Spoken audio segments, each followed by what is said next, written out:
Come with me to a magical place where being labeled the pork queen is a compliment, where being nice is just a way of life, and where all leaders of the free world must pass through.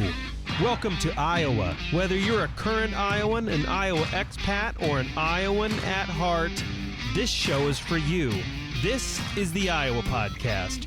Real Iowans, real talk, no drama. I'm Justin Brady, and I'm really proud and honored to be partnering with the Bourlaug Dialogue, of course, the World Food Prize, as everyone calls it, here in their global headquarters, one of the most beautiful buildings in downtown Des Moines, actually probably the most beautiful building in downtown Des Moines. And I'm joined with the president of the World Food Prize, Mashal Husain. Hopefully I got that right. Mashal, thank you so much for coming on the Iowa Podcast. Yeah, really appreciate it. Thank you. Thank you for welcoming me. This is like your Super Bowl, kind of. You know, this is kind of like our signature event on our home turf at our global headquarters. But we're out there in the world convening and having events, and I'm happy to share more about that with you. Yeah, a lot of Iowans are familiar with the World Food Prize. Yeah. Some think it's a building. Some think it's this building. Some think it's an award. I mean, it is an award. Some don't really understand they're the Bourlaug Dialogue, and there are events surrounding it. So break those down just in a very simplistic, like 8th grader view, and then I have some questions around it. Yeah. So the World Food Prize Foundation is about 3 things. We are an awarding and recognizing organization, hence our name, the World Food Prize. But in addition to the World Food Prize, we have a number of other awards of recognition. So we're an awarding and recognizing organization. We are a convener of conversations. This is one of them, the Bourlaug Dialogue. This is our signature event. But we have conversations around the world as well called Dialogue Next. These are regional conversations in different parts of the world that follow the global footprint of Norman Borlaug, our founder, an Iowan. Absolutely. And we convene following his journey during different phases of his life. This is something I launched last year. And last year, in 2024, we were in Mexico, reminding us of his time in Mexico, brought there in 1944 by the Rockefeller Foundation. So we came to Mexico 80 years later and launched a regional conference with thought leaders in that part of the world, South America, Central South America, called Dialogue Next Mexico. This year, the team and I launched something in India, reminding us of Norman Borlaug's time in India and Pakistan in the mid-1960s, as the 2 countries were fighting famine and starvation, at war with each other. Mm-hmm. And so we took our regional conference to India. Next year, we are headed to Africa. That reminds us of Norman Borlaug's time in trying to bring the Green Revolution to Africa in the last phase of his life. So I wanted to launch this global convening, taking the concept of the Bourlaug Dialogue out into the global community. But I wanted to weave an interesting story around it, why we were in different parts of the world, and what was the context behind it. So in a manner, this elevates the legacy of Norman Borlaug. It tells a story about being in Mexico, being in India, being in Africa, place to be determined. Every day someone asks me, where in Africa? And then everyone's trying to pitch, you should do it here and you should do it there. And I said, well, you know, that's next week's problem. Do you have a Shark Tank style pitch thing where people pitch their city and just gotcha? So anyway, so that's our second pillar. We are a convener of conversations. Our third pillar is around inspiring the next generation. Mm-hmm. Because we know that unless and until we prepare young thought leaders of tomorrow And unless we expose them to the global challenges in food security, It's true. how will they know? How will they be exposed? So at this convening, the Bourlaug Dialogue, you will, alongside the Bourlaug Dialogue, you will see 334 students and educators. They come from Iowa. They come from 20 other states across the United States and 9 other countries. So you will see a lot of international students here. All of these students have participated in our youth programs. And by that, I mean that they have taken part in a youth institute. They have researched, picked a country, picked a global challenge. They have researched it. They have written a paper about it. They have presented that paper among scientists and researchers and faculty experts. And then we bring a subset of those students to the Bourlaug Dialogue, and they take part in parallel programming through the Global Youth Institute that takes place alongside the Bourlaug Dialogue this week, and they intersect. You're global. You're naming continents left and right. You're naming states left and right. I think you said nine countries. People are here from 9 countries. No. Students are here from Students 9 are here. countries. Just students are There here. are people here from over 50 countries. Over 50 countries. Yes. So I always say that for a moment, for a week, Des Moines transforms into mini Right. United Nations. Yes. And they Yes. are here for the World Food Prize. There are scientists, thought leaders, farmers, ministers of agriculture, the vice president of Ghana. And so a cross-section of people across industries, ag tech innovators, agribusiness leaders, with one common theme around food security. Food security. They're all hunger fighters. They're humanitarians who want to make a difference in the world. Do you think most Iowans truly understand what's going on this week? I Because hope so. it is a big deal. Like you mentioned, it's kind of a hunger version of the UN. Yes. And do they really understand the importance and how big the Bourlaug Dialogue and how big the World Food Prize is? Yes. There are about 1,400 people from all over the world. And this convening is not taking place in New York or Right. D.C. They're coming to Des Moines, Iowa, because this is the agricultural heartland. It belongs here. These conversations belong in the heart of Iowa, in Des Moines, and we're very proud of this. And this is our signature event. And, many of these people come year after year. You see some of the same faces. You see so many new faces. And as I look at the registrants, I see a lot of young people.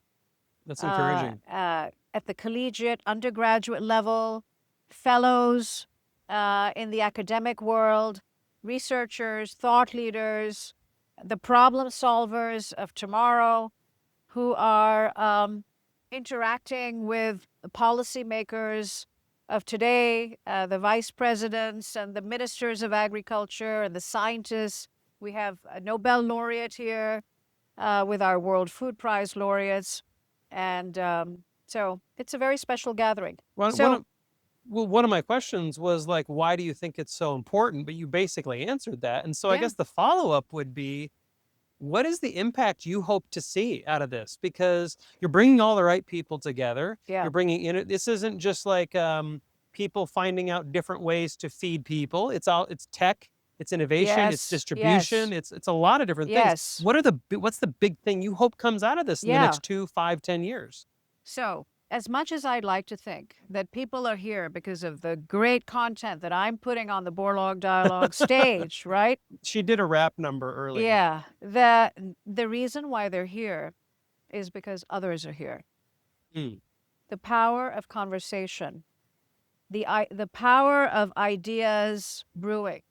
You see the loud noise coming out of that room? Absolutely. They're Yeah. all networking. They're Mhm. meeting. People from Ghana are meeting people from India who are meeting Americans from across the United States, ag tech leaders, innovators, just farmers from different parts of Africa, Asia, South America. And, we're very farmer centric. We want to elevate the voices of the farmers. So what do I hope to come out of this? It's that through these conversations, ideas brew. And when ideas brew, problems get discussed. Yeah, it's true. And problems get solved. And there's a sense of partnership. There's a sense of collaboration. There's a sense of camaraderie. And that's what's happening at the Bourlaug Dialogue. Yeah. And I very much hope that Iowans come and understand the impact that Iowa has in global food security and in solving the problems and issues around hunger and poverty alleviation. I think one of the concerns may be this sounds so big. There's global hunger, you have Nobel laureates, you have vice presidents, you have people from hundreds of countries. It's like, I think most Iowans hearing that are probably really proud it's here. They're probably really excited. They're also probably a little intimidated. Like, I don't know why I would come. I don't fit in with those people. These are all the so an Iowan listening to this, because that's who our audience is, 50,000 of you every month, thank you. But what do you want them to know? We want you here because. Yeah, Iowans absolutely fit in. If you had heard the opening keynote this morning, it was by a man named Doc Hendley, and he has started an initiative called Wine to Water. So this morning he was the opening keynote, and on the stage came a man in jeans and a cowboy hat, looking quite different from me, from North Carolina. And he shared his story. He shared his challenges growing up and not fitting in, not finding a sense of purpose. He's talked about being a bartender, trying to find his calling in life. And at some point, he discovered the power of humanitarianism, and now has work in 53 countries where he's focused on providing water, improving the quality of water, and providing drinking water in conflict-ridden parts of the world, in 53 countries around the world. You and I take the presence of water, the presence of volumes and volumes of water Completely for granted, yeah. When you think about You're women right. and children walking for miles to get clean quality water. Right. So the reason I share that with you is because he said on the stage, I don't belong here. I don't belong here. I'm wondering, what am I doing here? And the story is that each of us makes a difference. And each of us needs to come to the table. And each of us is capable of making our mark and doing something, putting a drop in the ocean and making an impact. Mashal Husain, the president of the World Food Prize, thank you so much for coming on the show and the Iowa podcast. And of course, thank you for allowing us to partner with you on this project. Yeah, thank you really for appreciate welcoming that. me. Absolutely. I appreciate that. Yeah. Today we're joined by Brent Renner, a soybean farmer from Clemmy, Iowa, and of course a part of the United Soybean Board, I believe. Correct. Thanks so much for coming on the show. Really appreciate it. Thanks for having me. We're going to talk a little bit about soy. I think the rumor is you know a little bit about soy. Yeah. So what is the role of soy in globally emerging markets right now? What's that? Most people don't know the answer to this. So to you, that's a simple question, but Sure. most people don't understand from a global perspective. What is the role of soy in emerging markets across the globe? So I think soybeans are one of those very unique crops that I have the privilege of growing that can do so many things. Obviously, we're here for the World Food Prize, and its probably primary role would be a favorable source of protein for diets, not only human, but also animals. Oh, good point. So that's probably the most important thing. But soy, especially in the last couple decades, we found so many other uses for them, from everything from rubber and tires, asphalt. Really? Oh, Soy? absolutely. Obviously, the oil is more of a component for those types of products, Uh-huh. but the meal is for the protein. So, yeah, even something like firefighting foam, just in the last Really? couple of years, has become a new use for soy. So we're really excited about some of those opportunities. The thing I always remember about being shocked about soy was when people were talking about soy ink. Yeah, Like, I think the Des Moines Register, maybe like at one point, I don't know if they still do, sure, but I think at one point they were using soy ink. I yes, remember logos of soy ink being on things. That was absolutely. the first time I was like, wait a minute, you can do more with soy than just. So I think a lot of people are surprised to hear that foam, you said asphalt? Yeah, yeah. So the Gosh, soy oil is used in asphalt. in asphalt, and we're finding out that it is reusable, Yeah. whereas Huh. the normal asphalt isn't as much. So So yeah, is soy a low cost way, like from the hunger standpoint, because this is a Bourlaug dialogue, yeah, obviously. Is soy one of those low cost protein sources? Is this one of yes, the big advantages and abs- why it's kind of a part of the Bourlaug dialogue? for sure, for sure. I had the opportunity to visit what a lot of us would consider some third world countries that costs are definitely an issue, and yeah, we're seeing soy being used as an everyday resource for low income families Oh, to have in their diets. So yeah, absolutely. it's definitely one of those products that is versatile and usable as that type of protein source. How does it fit into the Borlaug dialogue? That, again, may be an obvious question to you, but how does soy fit into the Borlaug dialogue? Is it we need to get more of it out there to feed more families, feed more people? Yeah, I think Give us some context. awareness is the big thing. Obviously, Awareness, okay. I mean, to those who are here, I think, like you just alluded to, it's maybe a little bit more obvious than it Yeah. is to everyday people. But yeah, awareness, and also just there are cultural differences between all these different countries in the world that may not have an exposure to it. Like maybe an Asian country, they've had soy in their diets for decades, hundreds of years probably. But some other countries maybe don't have that exposure to it. So making sure they're aware of what is possible and what is available, I think, is a huge deal when it comes to world food price and hunger. I think a lot of people would be surprised to know that culture is a challenge or could be a challenge when it comes to soy. I think we Sure. just kind of take some things for granted, coin, soy, vegetables. Everyone's fine globally. Everyone Yeah. gets it. But you're saying that's not exactly the case all the time, that maybe in Asian countries, they understand the benefits of soy. They understand you can eat it. But other countries, maybe there's some challenges. What are those challenges? Well, I think in most cases it's logistics, but just understanding the possibility. This is just one example of probably hundreds, but we have programs in places like Cambodia that they have a high fish diet, and they may not have known that we can feed soybean meal to their fish as a protein source for the fish to raise the fish, rather than the alternative, which would be fish meal.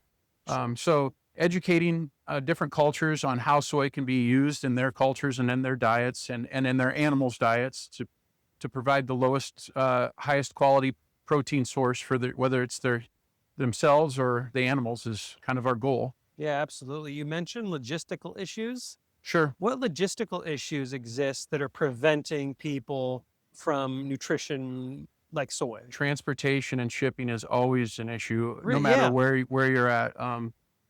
When I got to visit Costa Rica and Guatemala last year, there were some not only issues with the Panama Canal, but I think bigger issues with their ports, with ships out to port, not being able to get them through the port and unloaded in a timely manner, and there's charges associated with that. And if the government can handle some of those logistical issues, and some of it's political, but we like to stay out of the political stuff and try to focus on what we can do to solve problems. Yeah. Is there, though, does soy have a particular advantage because it's more easily transportable than like, no, I mean, I love a good ribeye, but I would imagine it's very difficult to transport ribeye to remote areas. Sure. So does soy kind of have an advantage in being light to transport? I think in or some easy? cases that can be the case. Maybe not in every case, Sure. but the example you gave is a good one.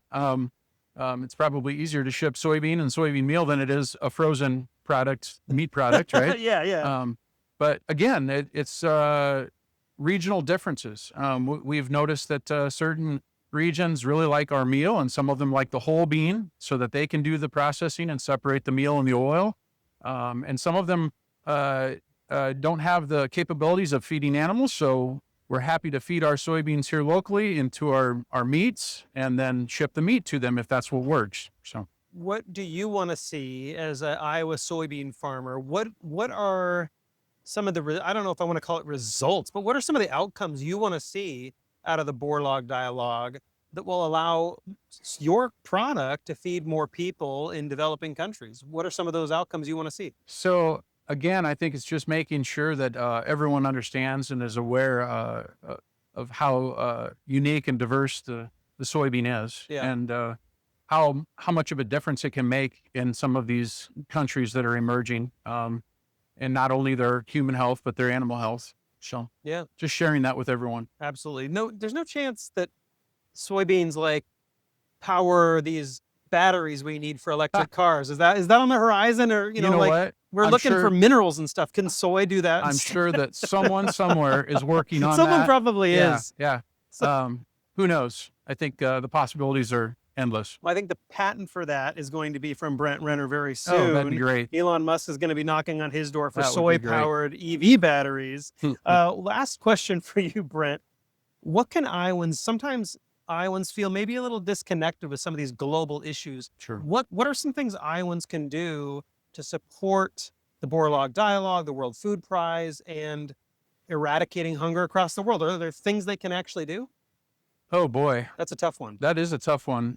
We ask hard-hitting questions on this show, for sure. And I hate to come back to the same word 3 times in a row, but awareness Yeah, of what they're doing here, not what I do, but right. I shared some stuff. I had the opportunity to attend the gala on Thursday, and I'm bringing my daughter, who's a freshman at Iowa State University, studying ag communications. And also, the other morning, I had an opportunity to listen to an interview with the lady who's being honored at the gala. Mhm. And I made sure that my daughter checked the archive of that Iowa Public Radio interview so that she could learn a little bit about who we're going to honor on Thursday night. Smart. I would encourage everyone to, look it up. I'm sure not only the World Food Prize has a website that they can study a little bit more and learn more about what they do and who they're honoring. We just heard a very compelling speech from someone being honored for their work on peppers. What a fascinating thing to learn more about some different things other than just corn and soybeans. Absolutely. Brent Renner, soybean farmer from Clemmy, and of course, part of the United Soybean Board. Thank you so much for coming on the Iowa podcast. Really appreciate it. Thanks for having me. Absolutely. We're joined with Ray Gasser. Ray, thanks so much for coming on the show. Really appreciate it. Thanks for being here. You're welcome, and it's always a pleasure to come to the World Food Prize headquarters here in Des Moines and to the laureate event. It's just, wow, it's a really great showcase of agriculture around the world. So tell me a little bit about yourself. The Bourlaug Dialogue and the World Food Prize is very special to you. We're going to get into that. But tell me a little bit about your background as it pertains to this. You're a corn and soybean farmer, correct? Yeah, we grow soybeans and corn and actually cereal rye for cover crops and for whiskey. Oh, really? And we do that near Corning, Iowa, in Adams County, so about 90 miles southwest of Des Moines. But we come here a lot, and I help with events once in a while, like the Hunger Summit, or we hold events here, and it's been such a great place. When you hold an event here at the World Food Prize, people want to come, and it's just exciting for them to see this facility and be part of it. Why do people, there seems to be this slight, little bit of ignorance in Iowa. Like people like yourself, people that are kind of in the know, think the World Food Prize and the Bourlaug Dialogue are this epic, incredible event. But many Iowans are kind of not entirely sure what happens at the World Food Prize. They're not sure what the Bourlaug Dialogue is. They don't really know what's going on. Where's the disconnect, do you think? Well, I just don't. I think people have lots of other things to do in their lives, but but and maybe we're not advertising enough. Maybe this show will We're help going to share solve with everything. share with people, what's really going on here. But agriculture is Iowa, Yeah, it is. and Iowa is agriculture, and um, it's just a great story that we have to tell here. And it's not just about U.S. agriculture, Iowa agriculture. It's global agriculture and how we feed people and how, I got to travel around the world, with the soybean industry and saw agriculture all over the world. And every farmer is pretty much the same. They love what they do, Yeah. and they always want to talk about how their crops were or their family or their community. And that's what this is about here. Yeah. Tell me why you support the foundation and tell me about the good work the foundation's doing.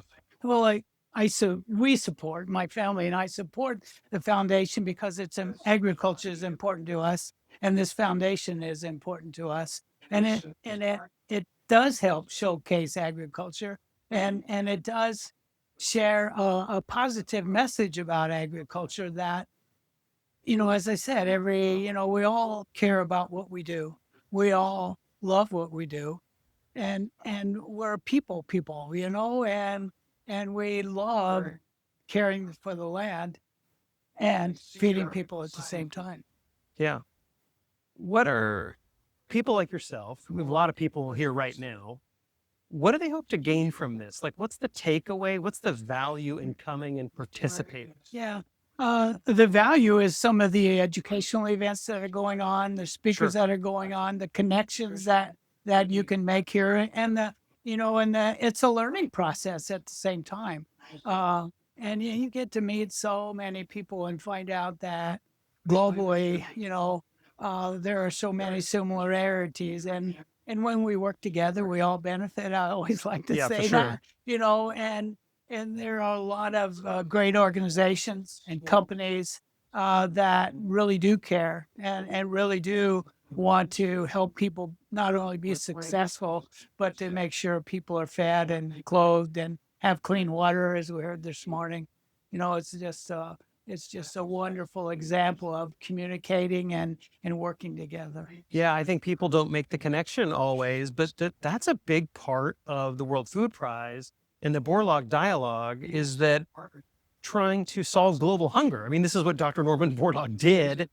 For those that don't know, like I don't want to say eradicated global hunger, but greatly impacted the world by changing the way wheat. Isn't it like shorter wheat stalks or something? Isn't that what he did? Well, it was disease tolerant wheat and shorter. Yeah. And when the wheat stands up better, it yields more too. If it goes down and lays flat, it doesn't yield so well. Right. And he bred wheat that was resistant to some of the diseases that were going on around the world too, and developed a lot of that right here in Iowa, but in Mexico and other countries. Yeah, absolutely.